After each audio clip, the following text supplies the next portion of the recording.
അസ്സലാമലൈക്കും. Chicken chilli എങ്ങനെയാണ് ഉണ്ടാക്കുക എന്നുള്ളത് നിങ്ങൾക്കറിയോ?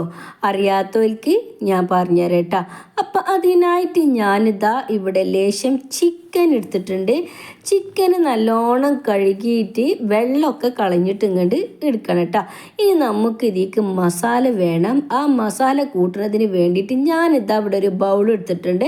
ആ ബൗളിലേക്ക് 2 സ്പൂൺ കോൺഫ്ലവറും 1 സ്പൂണ് മുളക് പൊടിയും പാകത്തിന് ഉപ്പും ലേശം റെഡ് കളർ പൗഡറും ഇഞ്ചി വെളുത്തുള്ളി പേസ്റ്റും അതേപോലെ 3 സ്പൂണ് സുർക്കയും കൂടി ആഡ് ചെയ്തിട്ട് നല്ലോണം ഒന്നങ്ങണ്ട് മിക്സ് ചെയ്ത് കൊടുക്കണം കേട്ടോ.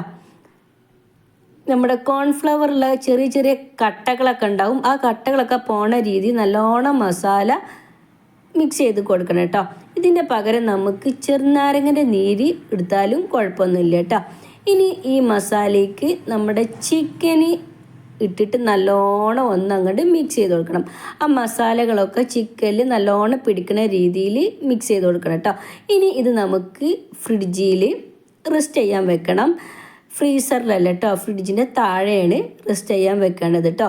ഇനി ഒരു പാന് അടുപ്പത്ത് വെച്ചിട്ട് അത് ചൂടായി വരുന്ന സമയത്ത് ലേശം വെളിച്ചെണ്ണ ഒഴിച്ചു കൊടുക്കുക.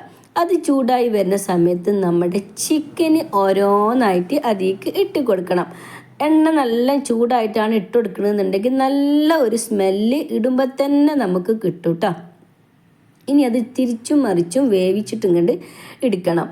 അപ്പോൾ നമ്മൾ ചിക്കന് ഒരു സൈഡ് മൂത്ത് വരുന്നിട്ടുണ്ട്. അപ്പോൾ നമ്മൾക്ക് കറിവേപ്പില ഇട്ട് കൊടുക്കുക, ചപ്പ് പുതിന ഇട്ട് കൊടുക്കുക. എന്നിട്ട് നല്ലോണം ഒന്നങ്ങണ്ട് വറുത്തിട്ടും കണ്ട് എടുക്കണം. അപ്പം നമ്മുടെ ചിക്കൻ ചില്ലി ഇവിടെ റെഡി ആയിട്ടുണ്ട് കേട്ടോ.